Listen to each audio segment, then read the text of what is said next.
ذائقۃ الموت، ہر جاندار کو موت کا مزہ چکھنا ہے۔ جا کر کے دیکھ لو قبرستان کے اندر کیسے کیسے لوگ وہاں پر سوئے ہوئے ہیں، جسے اپنی مالداری پر فخر تھا، اپنی شہرت پر فخر تھا، طاقت پر فخر تھا، جو کسی زمانے میں کسی پنچایت کا ممبر، کسی زمانے میں کسی M P M L A کے عہدے پر تھا، آج قبروں میں جا کر کے سو گئے، ان کے جسموں کو کیڑوں نے کھا لیا اور ان کیڑوں کو دوسرے کیڑوں نے کھا لیا، نسیہ منسیہ ہو گئے، کوئی قل اللہ احد پڑھنے کے لیے ان کی قبر پر نہیں جا رہا ہے۔ کیا ہو گیا ان کی زندگی کا حال؟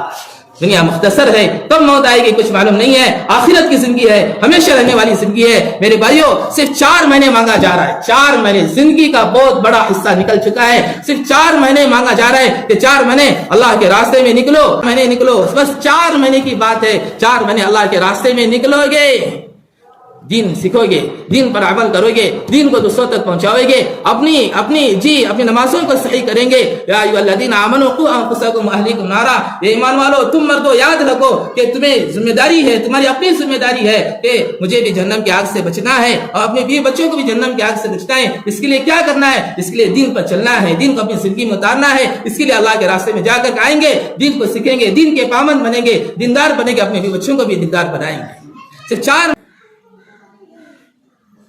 نبی کے صحابہ کا ہم پر بہت بڑا احسان ہے، قربانیوں کے ذریعے سے دین ہم تک پہنچا ہے۔ ہماری ذمہ داری ہے کہ دین کو سیکھنا، دین پر عمل کرنا اور دین کو دوسروں تک پہنچانا۔ اس کے تعلق سے چند باتیں عرض کروں گا۔ اللہ کے ذات سے قوی امید ہے کہ آپ ان باتوں کو سنیں گے، ان باتوں پر عمل کریں گے اور ان باتوں کو اپنی زندگی میں اتاریں گے۔ سب سے پہلی بات یہ ہے، اللہ سب سے بڑے ہیں، اللہ کی ذات بہت بڑی ہے، وہ کن فیکون کا مالک ہے۔ اللہ جب کسی چیز کو حکم دیتے ہیں ہو جا تو ہو جاتی ہے۔ اللہ الصمد، اللہ بے نیاز ہے۔ اللہ کی بے نیازی کا عالم یہ ہے کہ یونس جیسا نبی جب وہ مچھلی کے پیٹ میں چلا گیا، لَلَبِثَ فِي بَطْنِهِ إِلَى يَوْمِ يُبْعَثُونَ، اللہ فرماتے ہیں اگر میرا یونس مچھلی کے پیٹ میں لا الہ الا انت پڑھ کر توبہ استغفار نہ کرتا، لَلَبِثَ فِي بَطْنِهِ إِلَى يَوْمِ يُبْعَثُونَ، تو یونس کو قیامت تک میں مچھلی کے پیٹ میں قید کر دیتا۔ اللہ الصمد، اللہ بے نیاز ہے، اس کو کسی کی عبادت کی ضرورت نہیں ہے۔ اللہ کی بے نیازی کا عالم یہ ہے، حدیث ہے، حدیث قدسی ہے۔ حدیث قدسی اس حدیث کو کہتے ہیں جس حدیث میں اللہ بول رہا ہو، اگر تم سب کے سب عابد بن جاؤ، عبادت گزار بن جاؤ، تہجد گزار بن جاؤ، سخی بن جاؤ، سب کے سب اللہ کی اطاعت پر آ جاؤ، اللہ فرماتے ہیں تب بھی میری ربوبیت کے اندر ذرہ برابر بھی زیادتی نہیں ہوگی، میں تو اپنی جگہ پر اللہ ہوں۔ اللہ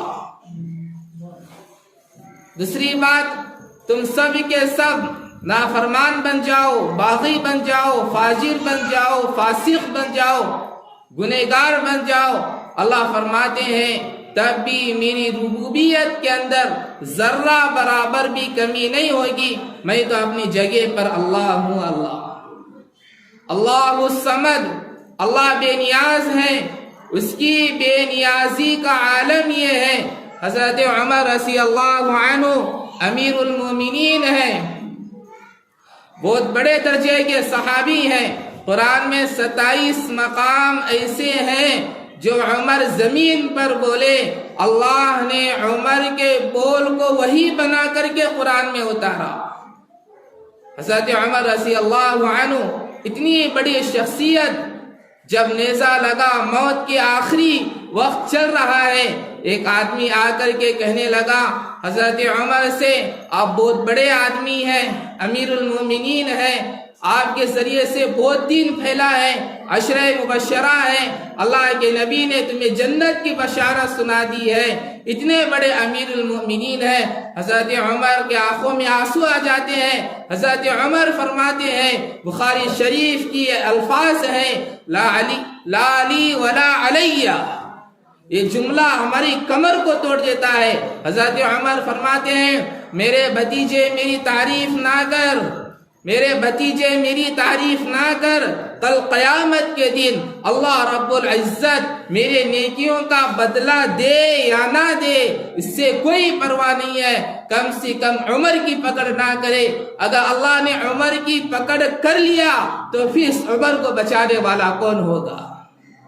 صحابہ کے دلوں میں اللہ کا ڈر، اللہ کا خوف۔ قرآن مجید کی آیت میں وَلِمَنْ خَافَ مَقَامَ رَبِّهِ جَنَّتَانِ، جو اللہ سے ڈر کر کے زندگی گزارتا ہے، جنتان تثنیہ کا لفظ استعمال ہوا ہے، اللہ اسے 2 جنتیں دیں گے۔ ایک دنیا کی زندگی اللہ جنت جیسی بنا دیں گے، آخرت میں اس کے لیے جنت ہی ہے۔ قرآن مجید کی دوسری آیت میں وَأَمَّا مَنْ خَافَ مَقَامَ رَبِّهِ وَنَهَى النَّفْسَ عَنِ الْهَوَىٰ، جو انسان اپنے رب کے سامنے کھڑے ہونے سے ڈرا، اپنے اللہ سے ڈر کرتا ہے، اپنے اللہ سے خوف کرتا ہے، اللہ کا ڈر، اللہ کا خوف دل میں رکھتا ہے اور اپنے نفس کو کنٹرول کرتا ہے۔ وَأَمَّا مَنْ خَافَ مَقَامَ رَبِّهِ وَنَهَى النَّفْسَ عَنِ الْهَوَىٰ فَإِنَّ الْجَنَّةَ هِيَ الْمَأْوَىٰ، جب موت آئے گی، جب مرے گا تو اللہ فرماتے ہیں کہ ایسے متقی بندے کو، ایسے اللہ سے ڈرنے والے بندے کو جب موت آ کر کے پکڑے گی، مرتے ہی اس کا ٹھکانہ جنت ہوگا۔ ہدی للمتقین، اللہ فرماتے ہیں قرآن کا راستہ متقی لوگوں کے لیے نظر آئے گا، اللہ سے ڈرنے والوں کے لیے قرآن کا راستہ نظر آئے گا۔ اللہ سے ڈرنے والوں کے لیے قرآن ہدایت ہے، متقی لوگوں کے لیے قرآن ہدایت ہے، ہدی للمتقین۔ میرے بھائیوں، میرے عزیزوں، اللہ کی بے شمار نعمتیں، بے شمار نعمتیں، ہم سب اللہ کی نعمتوں کے سائے میں جی رہے ہیں۔ دنیا کا کوئی انسان ایسا نہیں ہے جو اللہ کی نعمتوں سے ہٹ کر کے وہ زندگی گزار رہا، چاہے وہ کافر ہو، چاہے یہودی ہو، عیسائی ہو، مجوسی ہو، کوئی بھی انسان کیوں نہ ہو، سب کے سب ہم اللہ کی نعمتوں کے سائے میں جی رہے ہیں۔ بے شمار اس کی نعمتیں، میں ایک سانس لیتا ہوں، اس سانس کے پیچھے کروڑوں مشینیں کام کر رہی ہیں، میرا جسم کام کر رہا ہے، میری رگیں کام کر رہی ہیں، میرے پھیپھڑے کام کر رہے ہیں اور میرا ناک کام کر رہا ہے، اس کے بعد دنیا کی ساری فضائیں کام کر رہی ہیں۔ ایک سانس کے پیچھے جتنے مشینیں کام کر رہی ہے، اللہ رب العزت کسی ایک مشین کو فیل کر دے تو قیامت تک انسان کی روح واقعی ہو جائے گی۔ بے شمار اس کی نعمتیں ہیں، بے شمار اس کی نعمتیں ہیں۔ وَإِن تَعُدُّوا نِعْمَتَ اللَّهِ لَا تُحْصُوهَا، اگر تم گننا چاہو گے، شمار کرنا چاہو گے، ہرگز شمار نہیں کر سکتے۔ اتنی نعمتیں اللہ رب العزت ہمیں دے رکھی ہیں اور اللہ کی نعمتوں کے سائے میں ہم جی رہے ہیں۔ حکیم علامت مولانا اشرف علی تھانوی رحمۃ اللہ علیہ فرماتے ہیں، مجھے بڑا غصہ آتا ہے اس انسان پر جو اپنی غریبی کو، اپنی تنگ دستی کو لوگوں سے کہتا ہے۔ حکیم الامت فرماتے ہیں مجھے بڑا غصہ آتا ہے اس انسان پر جو اپنی غریبی کو، اپنی تنگ دستی کو لوگوں سے کہتا پھرتا ہے، ارے اللہ کے بندو، اللہ نے تمہیں اتنا کروڑوں کا جسم دے رکھا ہے، اسی پر غور کرو، تمہارا اللہ تمہیں سمجھ میں آ جائے گا، تمہارا رب تمہیں سمجھ میں آ جائے گا۔ یہ جسم، ہاتھ اپنی جگہ پر صحیح کام کرنا، زبان اپنی جگہ پر صحیح کام کرنا، پورے جسم کے اعضاء اپنی جگہ پر صحیح کام کرنا، یہ کروڑوں روپے سے بہت زیادہ قیمتی ہے، یہ کروڑوں روپے سے بہت زیادہ قیمتی ہے۔ کروڑوں روپے موجود ہے، ڈاکٹر نے کہہ دیا کہ علاج نہیں ہو سکتا، اب یہ کروڑوں روپے تمہیں کیا کام دے سکتے ہیں؟ قریب میں ایک بہت بڑا واقعہ عربی زبان کے اندر ہے، ایک عورت کو کینسر ہو گیا اور جب ڈاکٹر کے پاس آئی تو ڈاکٹر نے کہا کہ 8 لاکھ روپے اس علاج میں لگیں گے، اور جب وہ 8 لاکھ روپے لے کر کے میرا علاج ہوگا، ہسپتال میں چلی گئی، ڈاکٹر کے پاس 8 لاکھ روپے رکھ دی کہ میرا علاج کرو. ڈاکٹر نے دوبارہ رپورٹ دیکھی, ڈاکٹر نے دوبارہ چیک اپ کیا تو ڈاکٹر نے کہا کہ اب تمہارا کینسر کا آپریشن نہیں ہو سکتا ہے, اب تمہاری موت ہی موت ہے. وہ عورت 8 کروڑ روپے ہسپتال سے باہر نکلنے تک, گیٹ تک وہ 8 لاکھ روپے اڑاتے ہوئے, لوگوں کو سڑتے ہوئے, دیتے ہوئے, چلاتے ہوئے آ رہی تھی کہ یہ پیسے مجھے کام نہیں دے سکے, 1 کروڑ روپے مجھے کام نہیں دے سکے, کروڑ روپے میرے پاس موجود ہے لیکن میرا ایک علاج نہیں ہو سکا. کروڑوں روپے موجود ہے, اللہ کی نعمتوں کو جیسے کھانا ہے ویسے کھا نہیں سکتا, اس لیے کہ مہلک بیماری میں مبتلا ہے, شوگر میں مبتلا ہے, بی پی میں مبتلا ہے, ہارٹ میں مبتلا ہے. بھئی یہ چیزیں کھاؤ, انسان کہہ دیتا ہے میں نہیں کھا سکتا اس لیے کہ میں شوگر مریض ہوں, میں بی پی کا مریض ہوں, میں نہیں کھا سکتا. کروڑوں روپے ہونے کے باوجود بھی صحت نہیں ہے تو پھر کچھ نہیں ہے, صحت نہیں ہے کچھ نہیں ہے. کتنے ایسے مالدار ہیں, کروڑوں روپے ہیں, نماز ان کی مسجد میں نہیں ہو رہی ہے, گھر میں بیٹھ کر کے وہ پڑھ رہے ہیں. کتنے ایسے مریض ہیں, کروڑوں روپے ہیں, گھر میں موجود ہے لیکن مسجد آ کر نماز پڑھنے کی توفیق انہیں نہیں ہو رہی ہے, اللہ کے گھر کو چل کر آنے کی انہیں توفیق نہیں ہو رہی ہے. میرے عزیزوں, میرے بھائیوں, بے شمار اس کی نعمتیں ہیں. حکیم الامت فرماتے ہیں مجھے بڑا غصہ آتا ہے اس انسان پر جو اپنی غریبی کو, تنگ دستی کو لوگوں سے کہتا پھرتا ہے میرے یہ حالات ہیں, میرے یہ حالات ہیں, ایسی غریبی ہے, یہ معاملہ ہے. لوگوں سے ارے لوگ کہو گے تو کیا لوگ تمہارے مسئلے کو حل کر دیں گے, کیا حل کر دیں گے؟ ارے اللہ کے بندو, حکیم الامت فرماتے ہیں جب کھانا کھا رہا ہے, کھانا کا لقمہ اٹھایا, منہ میں رکھا, چبایا, تیرے اندر تو اتنا ہی اختیار تھا, تیری 2 سانسیں, تیری رگیں چل رہی تھی, ایک سانس کی نلی چل رہی تھی, ایک کھانے کی نلی چل رہی تھی. اللہ نے کھانے کو سانس کے نلی سے بچا کر کے کھانے کے نلی کے اندر کھانے کو اتار رہا ہے. تو اسی پر غور کرو, تمہارا اللہ تمہیں سمجھ میں آ جائے گا, تمہارا رب تمہیں سمجھ میں آ جائے گا. کھانا کھاتے ہوئے اچانک ٹھسکا لگ جاتا ہے, آنکھوں میں آنسو آتے ہیں, پانی مانگتے ہیں, پریشان ہو جاتے ہیں, کیا ہو گیا, کیا بھی نہیں ہوا. کھانے کا ایک دانہ سانس کے نلی کے اندر چلا گیا تو انسان کی گھبراہٹ کا یہ عالم ہے. پورا لقمہ اللہ تمہارے گناہوں کو پکڑ کر کے پورا لقمہ کھاتے ہوئے سانس کے نلی کے اندر اگر داخل کر دے تب تو انسان کی موت واقع ہو جائے گی. بے شمار اس کی نعمتیں ہیں لیکن اللہ رب العزت ان نعمتوں پر کبھی احسان نہیں جتا رہے میں تمہیں یہ نعمت دیا, میں تمہیں یہ نعمت دیا, کبھی احسان نہیں جتا رہے. اللہ کو پورا حق ہے اپنے بندوں پر احسان جتانے کا, لیکن بندے کو حق نہیں ہے کہ دوسرے پر احسان جتانے کا. اس کے باوجود بھی اللہ احسان نہیں جتا رہے. ایسی قیمتی نعمتیں ہیں, اگر پیر میں سڑا پیدا ہو جائے, کاٹنے کی ضرورت پڑے, دنیا کا کوئی انسان اوریجنل پیر دے سکتا ہے. آنکھوں کی بینائی چلی جائے, اوریجنل آنکھ کوئی دے سکتا ہے. اتنی نعمتیں, قیمتی نعمتیں جو دنیا کا کوئی انسان نہیں دے سکتا, اس کے باوجود بھی اللہ رب العزت ان نعمتوں پر احسان نہیں جتا رہے. میں تمہیں یہ دیا, بس 2 ہی نعمتوں پر احسان جتا رہے. معلوم ہوتا ہے یہ 2 نعمتیں بڑی نعمتیں ہوگی. قرآن مجید کے ایک آیت میں اللہ رب العزت اس کو بیان بھی کیا, لَقَدْ مَنَّ اللَّهُ عَلَى الْمُؤْمِنِينَ إِذْ بَعَثَ فِيهِمْ رَسُولًا مِّنْ أَنفُسِهِمْ. البتہ تحقیق کے یہ لوگوں ہم نے احسان کیا تم پر اس بات سے کہ ہم نے تمہیں ایمان عطا کیا. اس پر احسان جتا رہا ہے, اس پر احسان جتا رہا ہے. ایمان بہت بڑی دولت ہے, ایمان بہت بڑی دولت ہے. میرے بھائیوں, میرے عزیزوں, یہ دعوت کی محنت ایمان کو بنانے والی محنت ہے. یہ دعوت کی محنت یقین کو بنانے والی محنت ہے. یہ دعوت کی محنت, نبی کا راستہ دعوت تو امت کا راستہ بھی دعوت ہے. نبی کا راستہ لوگوں کو اللہ کی طرف بلانے کا تو امت کا راستہ بھی لوگوں کو اللہ کی طرف بلانے کا ہے. اللہ کی مدد, اللہ کی نصرت, اللہ کا غیبی نظام دعوت کے ساتھ ہے, دعوت کے ساتھ ہے, دعوت کے ساتھ ہے. لیکن ہمیں وہ یقین نہیں ہے, دعوت کے کام کو اگر تم اپنے زندگی کا مقصد بناؤ گے, دعوت کے کام کو جب اکابر جب تشکیل کرتے ہیں, جب بولتے ہیں بھائی اس کام کو کون اپنی زندگی کا مقصد بنائے گا, کون اپنے زندگی کا مقصد بنائے گا؟ اگر اس کام کو اپنے زندگی کا مقصد بنا کر موت کے آخری سانس تک چلتے رہے گا، اللہ تعالیٰ کی طرف سے غیبی نظام میں جو فرشتے ہیں وہ تمہارے ساتھ ہو جائیں گے، زمین کا آسمانی نظام تمہارے ساتھ، آسمان کا غیبی نظام تمہارے ساتھ ہو جائے گا، یہاں تک کہ سمندر اور ہوائیں تمہارے ساتھ ہو جائیں گی۔ اللہ اس دعوت کی مبارک محنت سے تمہیں مستجاب الدعوات بنائیں گے۔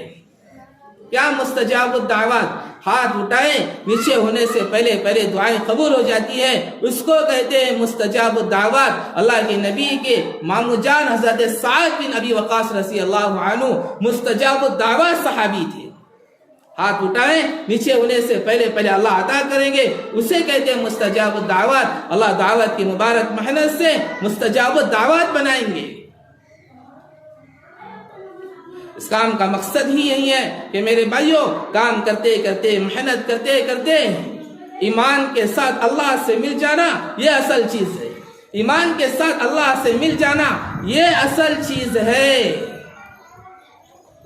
دعوت کا کام تحفہ ہے، اللہ کی طرف سے تحفہ ہے۔ اگر تحفہ سمجھو گے اللہ اور نوازیں گے، ناقدری کرو گے وَإِنِ اسْتَبْدِلْ قَوْمًا غَيْرَكُمْ ثُمَّ لَا يَكُونَ أَمْثَالَكُمْ، پھر تمہاری کوئی ضرورت نہیں ہے، تمہاری جگہ کسی اور قوم کو لا کر کے کھڑا کر دیں گے اور اس سے ہم دین کا کام لے لیں گے، اور یاد رکھو ان لوگوں کے سامنے تمہیں ذلیل اور رسوا کر ڈالیں گے۔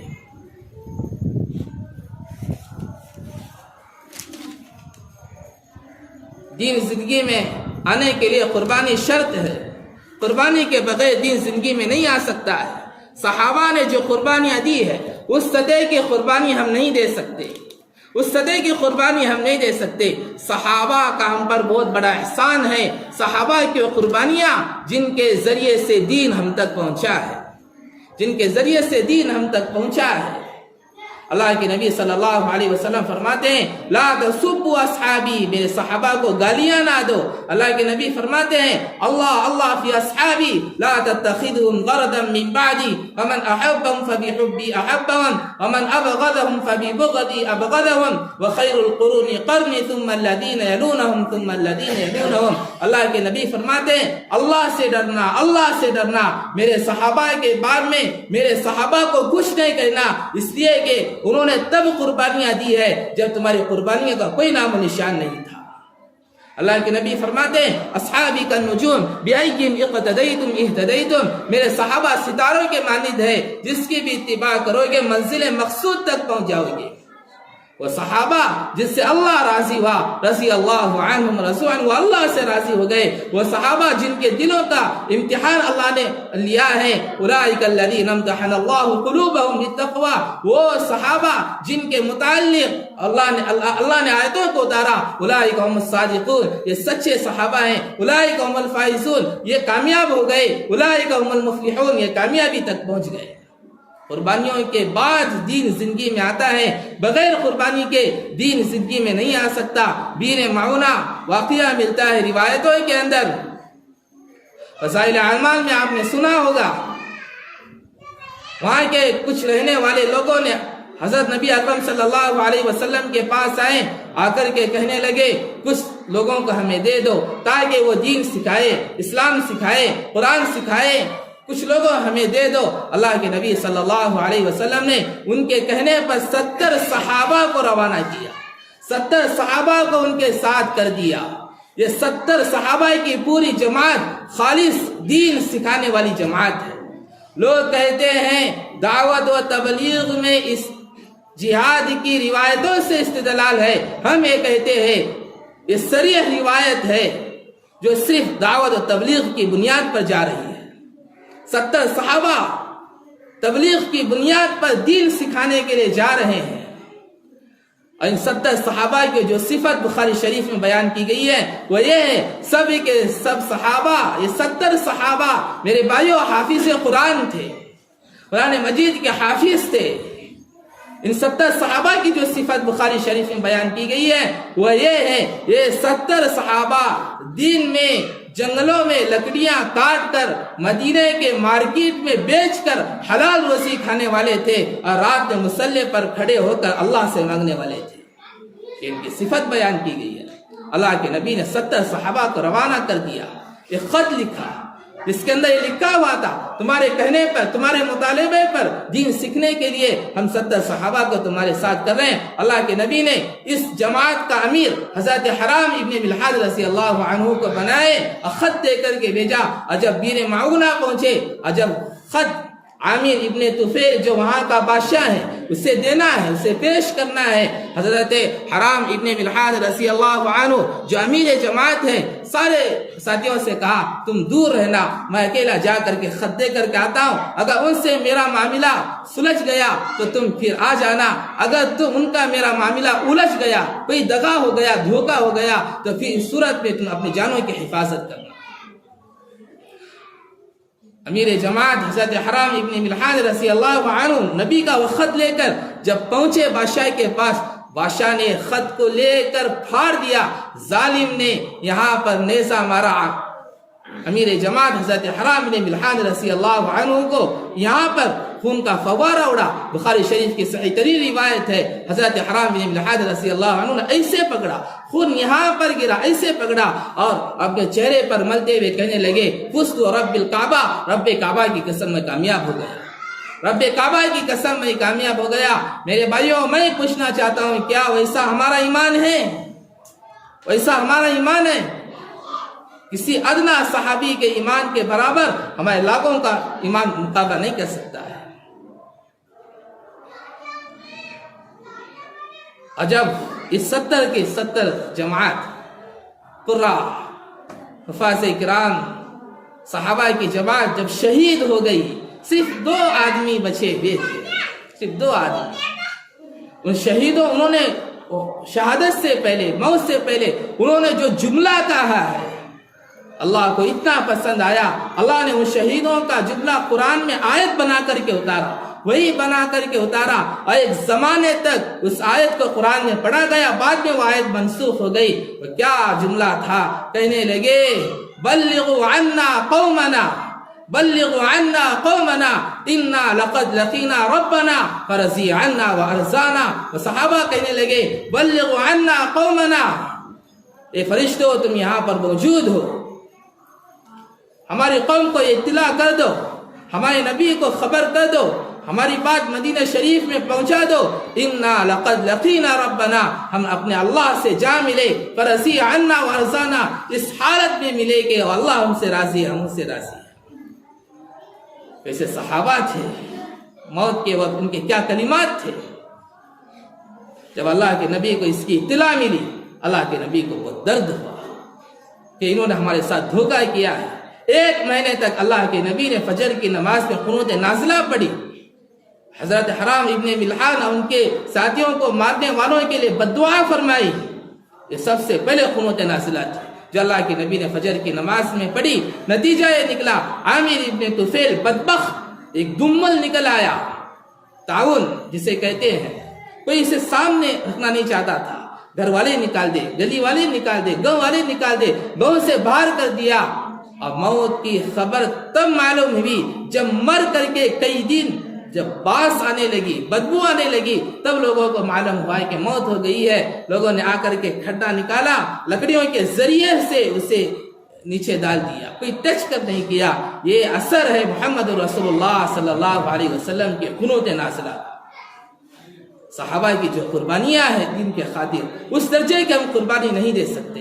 حضرت ابوبکر صدیق رضی اللہ عنہ اللہ کے نبی کے دوست ہیں۔ حضرت ابوبکر صدیق رضی اللہ عنہ سرکار دو عالم صلی اللہ علیہ وسلم پر ایمان لے آنے کے بعد دین کے خاطر ایسی قربانی دی، ایسی قربانی دی۔ اللہ کے نبی نے صدیق اکبر کی قربانیوں کو دیکھ کر کے فرمایا دنیا میں جتنے لوگ مجھ پر احسان کا معاملہ کیا ہے ہر ایک کے احسان کا بدلہ چکا ہوں، لیکن ابوبکر کے احسان کا بدلہ کل قیامت کے دن ہی اللہ دے گا۔ حضرت ابوبکر صدیق رضی اللہ عنہ نبی پر ایمان لانے کے بعد 40,000 دینار یا 40,000 درہم جو اپنے پاس تھے سب دین کے خاطر لٹا دیا۔ غزوہ تبوک کے موقع پر جہاد میں جانا ہے، اللہ کے نبی نے اعلان کر دیا جو جس کے پاس جتنا ہے سب لے کر کے لاؤ۔ زیادہ صحابہ نے جمع کر دیا۔ حضرت عمر رضی اللہ عنہ اپنے مال میں سے آدھا حصہ لے آ کر کے جمع کرے۔ اس وقت حضرت ابو بکر کی حالت ایسی نہیں تھی کہ وہ مال جمع کر سکے۔ حضرت عمر اپنے مال میں سے آدھا حصہ لے کر کے آئے اور خیال فرمایا آج نیکیوں میں ابو بکر سے آگے بڑھ جاؤں گا۔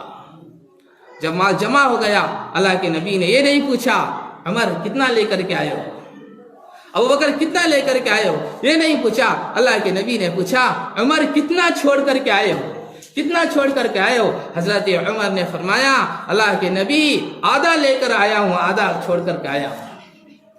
اللہ کے نبی نے حضرت ابو بکر سے پوچھا ابو بکر گھر والوں کے لیے کیا چھوڑ کر کے آئے ہو؟ ابو بکر نے کہا ابقیت لهم اللہ ورسولہ، اللہ کے نبی گھر والوں کے لیے اللہ اس کا رسول چھوڑ کر آیا ہوں، جو کچھ تھا وہ سب لا دیا۔ حضرت عمر کہنے لگے آج بھی نیکیوں میں ابو بکر کے آگے میں بیٹھ نہیں سکا۔ حضرت علی فرماتے ہیں جس کے دل میں میری محبت ہو، ابو بکر عمر کی نفرت ہو، وہ کامل مومن نہیں ہو سکتا ہے، وہ کامل مومن نہیں ہو سکتا ہے۔ ہر صحابی نے کوشش کی کہ نیکیوں میں ابو بکر سے آگے بڑھ سکے، لیکن کسی کی ہمت نہیں، کسی کی ہمت نہیں۔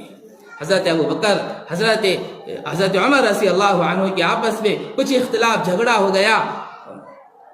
ابو بکر رضی اللہ عنہ کا حضرت عمر نے کچھ کہہ دیا، حضرت ابو بکر صدیق رضی اللہ عنہ دو چار باتیں سنا دی، حضرت عمر ناراض ہو گئے چلے گئے۔ ابو بکر صدیق رضی اللہ عنہ احساس ہوا عمر ہے میں دل کو ٹھیس پہنچائے، وہ ناراض ہو کر چلے گئے، گھر گئے معافی مانگنے کے لیے عمر مجھے معاف کر دو، عمر مجھے معاف کر دو۔ چونکہ حضرت عمر غصے میں تھے، وہ معاف کرنے کے تیار نہیں ہوئے۔ ابو بکر صدیق سرکار تو عالم صلی اللہ علیہ وسلم کی مجلس میں آئے، آ کر کہنے لگے اللہ کے رسول میرا عمر سے کچھ اختلاف ہو گیا ہے، میں نے زیادتی کی ہے، دو چار باتیں سنا دی، گھر گیا معافی مانگنے کے لیے، معاف کرنے کے لیے تیار نہیں ہے۔ اللہ کے نبی کی زبان سے نکلا یا ابا بکر اللہ یغفرک، اللہ تجھے معاف کر دے گا، اللہ تجھے بخش دے گا۔ یہ تسلی کے الفاظ تھے حضرت ابو بکر کے لیے۔ اتنے میں حضرت عمر کو احساس ہوا کہ ابو بکر مجھ سے بڑے ہیں، ابو بکر کا مقام مجھ سے بڑا ہے، وہ معافی مانگنے کے لیے آئے، میں نے معاف نہیں کر دیا۔ گھر گئے نہیں ملے، سرکار دو عالم صلی اللہ علیہ وسلم کی مجلس میں آئے، پہلے ہی سے ابو بکر بیٹھے ہوئے تھے۔ حضرت عمر آ کر کہنے لگے اللہ کے رسول حضرت ابو بکر کے سلسلے میں انا ازلم، میں نے زیادتی کی ہے، ابو بکر کی کوئی غلطی نہیں تھی، میری غلطی ہے۔ اللہ کے نبی کی آنکھوں میں آنسو آ گئے اور فرمایا کیا عجیب بات بیان فرمائی عمر، کیا تم میرے ساتھی کو ستانا نہیں چھوڑو گے؟ کیا تم میرے ساتھی کو ستانا نہیں چھوڑو گے؟ عمر میں تمہیں میرا واسطہ دیتا ہوں، میرے ساتھی کو نہ ستاؤ، میں تمہیں اپنا واسطہ دیتا ہوں، میرے دوست ابو بکر کو نہ ستاؤ۔ تم تو وہ ہو جب میں انی رسول اللہ علیکم جمیعا رسالت کو پیش کیا، ایمان کو پیش کیا، دین کو پیش کیا، تم لوگوں نے کہہ دیا کذبت، تم جھوٹے ہو، تم جھوٹا دعویٰ کرتے ہو۔ جب میں رسالت کو جب ابو بکر کے سامنے پیش کیا، انہوں نے صدقت، فوراً اس کی گواہی قبول کر لی اور اس کو مان لیا، تم تو بعد میں لے کر کے آئے ہو۔ یہ صحابہ کی قربانیاں ہیں، یہ صحابہ کی قربانیاں ہیں۔ تبوک کے موقع پر جتنا جو کچھ تھا ابو بکر صدیق رضی اللہ عنہ کے پاس سب کچھ لا کر کے جمع کر دیا، اب گھر آ رہے ہیں۔ حضرت ابو بکر صدیق رضی اللہ عنہ تاٹ کا چادر جسے ہمیں نیچے بچھاتے ہیں لباس کے طور پر، اسی کو پہن کر ابو بکر آ رہے تھے، اور گنڈیاں نہیں تھی، ببول کے کانٹوں کو گنڈیوں کی طرح اسے باندھ کر کے سرکار محمد صلی اللہ علیہ وسلم کے مجلس میں ابھی آئے بھی نہیں تھے۔ اس سے پہلے حضرت جبریل ابو بکر جو لباس پہنے ہیں اسی ٹاٹ کا چادر پہن کر کے جبریل آ رہے ہیں اللہ کے نبی کے پاس۔ اللہ کے نبی نے کہا جبریل تم تو سارے فرشتوں کے امیر ہو، ایسا لباس پہن کر کے آئے ہیں؟ تو اللہ کے حضرت جبریل نے کہا اللہ کے نبی آپ کے ابو بکر کی وہ قربانیاں اللہ کو پسند آ گئی، جو لباس پہن کر کے ابو بکر تمہارے پاس آ رہا ہے، اللہ کو اتنا پسند آ گیا، اتنا پسند آ گیا، سارے فرشتوں کو حکم دیا گیا کہ ابو بکر کا لباس تم پہنو۔